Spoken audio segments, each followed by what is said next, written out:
Hi everyone, it's Kim from the Shamrock Quilt Studio, and today I want to talk to you about two things: labeling our quilts and how do we mark on our projects. I've got a short review on a product I just received recently, and I want to show you and tell you how I label my quilts, and it could be a little controversial. So we'll be right back after this.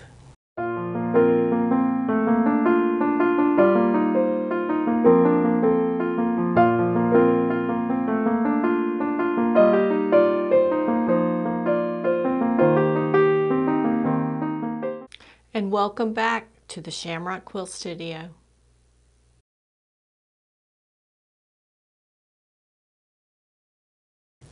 Well, hi there. Now, something happened not too long in the studio that I found was interesting, and it caused me to go on a task for this week, which probably is going to roll into another week or two. But what I figured out was some of the quilts that I finished from about 2015 to now, I've not labeled them. Now that's a little crazy, don't you think?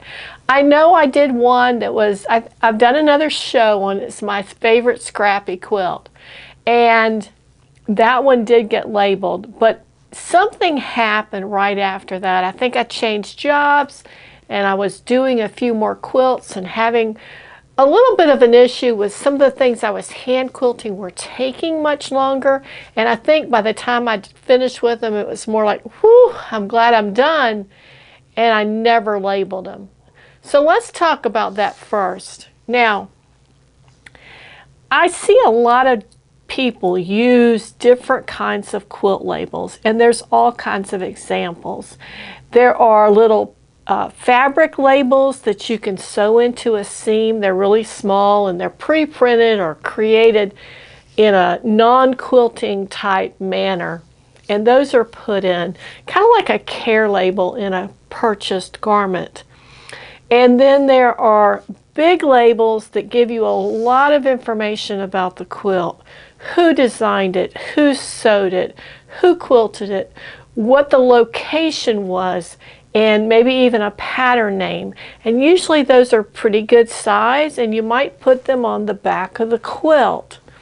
Now, for me personally, that's a great idea to have all that information, but I don't want it on the back of that quilt. I work too hard, and I like for the quilts to be at least somewhat reversible.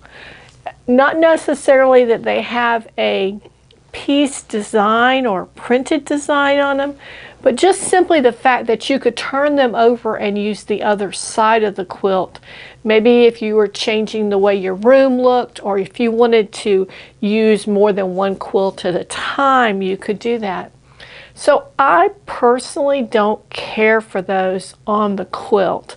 I think if you're going to do something and you want it for provenance of the quilt and you know, documenting it all, that maybe there's something that can go along with it.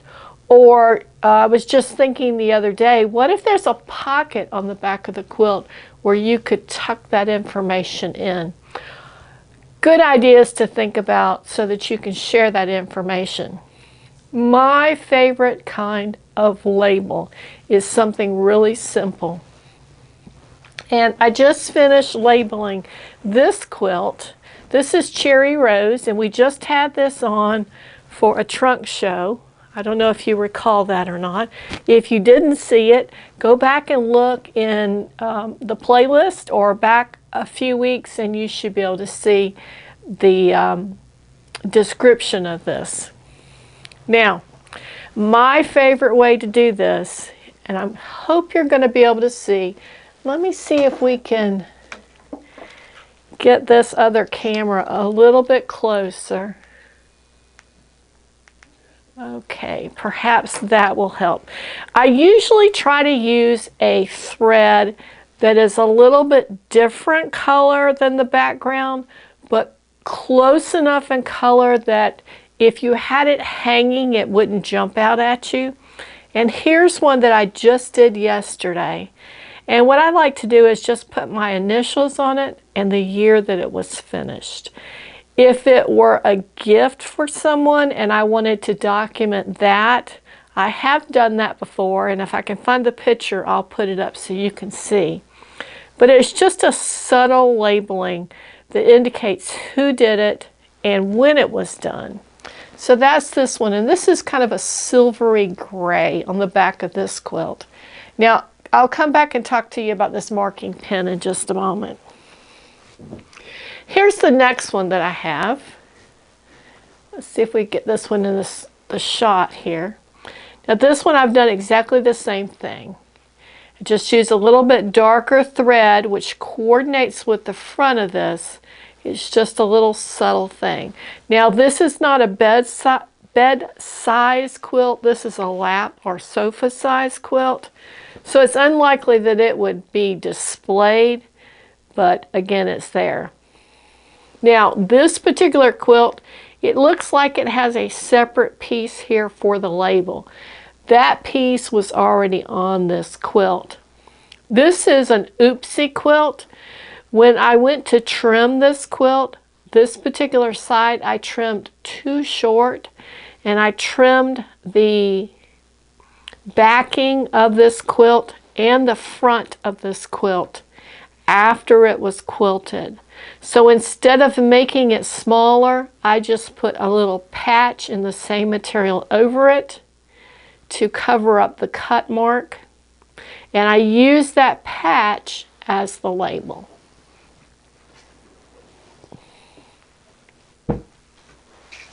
And then here's the third one to show today. This is a quilt, I don't think I've ever shown it on the channel. It is an EPP quilt, and it's got a pieced backing.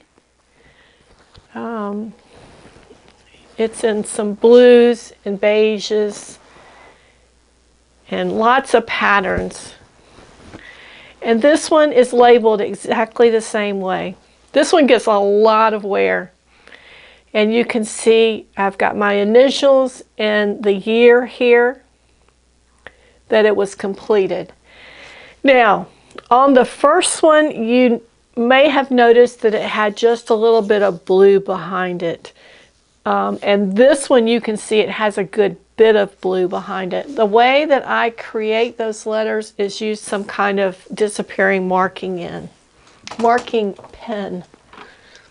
And here's usually what I use, a Mark Be Gone. It's you can get this online or at your sewing stores. It's pretty common. The problem that I have with these is they're not really dependable as far as how long they will last, and also how wide that point is, because sometimes it can be a little bit like a felt tip pen, and then sometimes it goes on and it just gives you so much ink that you've got a big fat line, and it's a little hard to judge what you might get at any given time. There is a fine point marker in the disappearing ink, and if I do any needlework, that's what I use for that. But I don't like to use it on the quilts just simply because it's a tool for a different project. The other day I happened to tune in when someone on a YouTube channel was talking about what kind of marker they used, and this was the marker they used, and it is a Leonis water erasable marking pens, and it has blue on it. And the blue ones are water erasable. If you get one that has a pink writing on it, those are the ones that are air erasable, or as I like to call them, disappearing. And it's the moisture in the air that causes them to fade away. And this pen, let me get a bit of a solid background here. This is the one that we usually see at the stores. And you see how big that point is. And this is the one that I just got. And you can see that it is just as small. It's a little smaller pen, But that doesn't necessarily mean that it has less ink in it, just that it's a smaller length pen.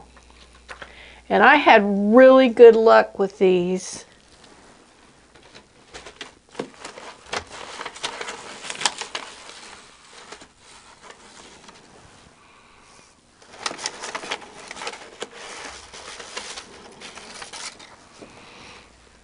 Okay, here's a little scrap of fabric. This is the Leonis, or Linus. And then this is the, I don't even know if there's a name. But you can see there's a little bit of difference in the amount of ink that comes out. So if you need something that's really bold and wide, this one might be your best bet. This one's a little bit finer, but not quite fine. Now, how long do they last? I can tell you that these quilts I did, the white one and the gray one down here 2 days ago, and they had a damp cloth put on them twice. I put them on, let it dry a bit, and did it again. And I noticed on one of them, it still is holding a bit of the ink, so it needs it one more time. I don't find that all that unusual because usually they will tend to come back a bit after they dry that first time. And I think it's because I don't put enough water in them. If I threw them in the washing machine, I'm sure it would go away and never come back. But just a damp rag. And then this one was done yesterday, and it has had no water applied to it. It has only had whatever moisture is in the air. It's been really dry until today, and it has rained today, but this has been inside. So I think that this will come out really nicely with a little damp cloth added to it. But you can see how effective it was there in being able to write these down, whatever you wanted to stitch, and then be able to stitch right on it. I like to use that one because I think you can see that one really well. So now, as far as how long they last, I have no idea. I've only had these about 2-3 days, and you see exactly what I've used on them. I will tell you this. I would guess that these are probably $2-3 in the store just for one of them.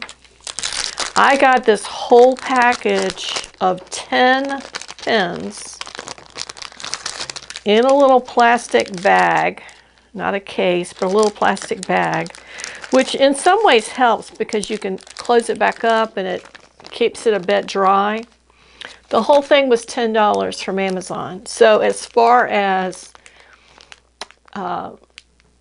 having a supply at a reasonable cost, I thought this was very reasonable.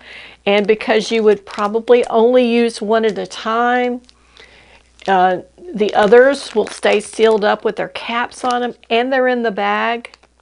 So I would think that they would stay fresh when you get ready to use them. Also, you've got more than one, so if you had separate projects, you could keep it with your project that you had.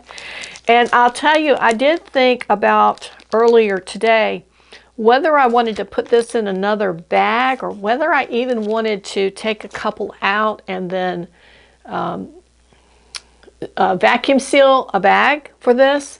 I've decided against vacuum sealing because I don't know how much of a vacuum that would really create and whether it might cause the ink to move in a direction we didn't want. So I'm not going to vacuum seal them, but I am going to take out the one I'm using and put the others in a little Ziploc. So they've got a little double protection there. So I'm really happy with those, and I'll put them here in front of the camera again so you can see exactly what they look like. I'll put a link in the description. And I have, oh goodness, I don't even know how many more quilts I have to label. I know I have a few that I don't know when they were done. They were done before 2015. And I'm not sure I can pin back when they were done. But everything beyond that point, usually when I working on a project that I buy fabric for, I'll take a picture of the fabric in the store on the bolt. And sometimes when I start a project, I take pictures of that initial starting phase just to have it to refresh my memory of when I started something, and usually a picture then when it's finished. So I can go back to my phone, which I don't know where it went to, and look at my photos and be able to see when I might have started it, and then more importantly when I finished it. Now I know I have a couple of quilts that took more than a year. I'm only going to put in the year that I finished it. If I had a quilt that maybe I started and it took 3, 4, 5, 6 or more years to finish, then I might document that, because that in itself could be important to that quilt and would be interesting for people to know. I will say this, I think that for the most part, my quilts will be enjoyed by my family now and possibly after I'm gone. I don't anticipate at this point that any of these quilts will be of historical significance that would require a label with more information than I'm putting on it. Now, if I had a quilt that I was putting in a show and maybe it got awards and so forth, there may be other documentation. But just for our everyday quilts that we're using or something going to someone as a gift, that's probably the extent to which I'm going to label my quilts. But everybody has their own needs and desires and things they like to see in regards to that. So if you have a different way of labeling your quilt, let us know what that is. It's always interesting to know what other folks are doing. I hope you've enjoyed today's show. If you would, please take a moment and give us a thumbs up, and be sure to subscribe to the channel. Those things don't cost you any money, and they don't take but just a couple of seconds to do, but they really help us to have the visibility of the channel so that YouTube will promote us more and we'll be able to grow our audience. And that translates into our ability to make more videos for you. Again, thank you so much for joining us today, and we'll see you next week at the Shamrock Quilt Studio.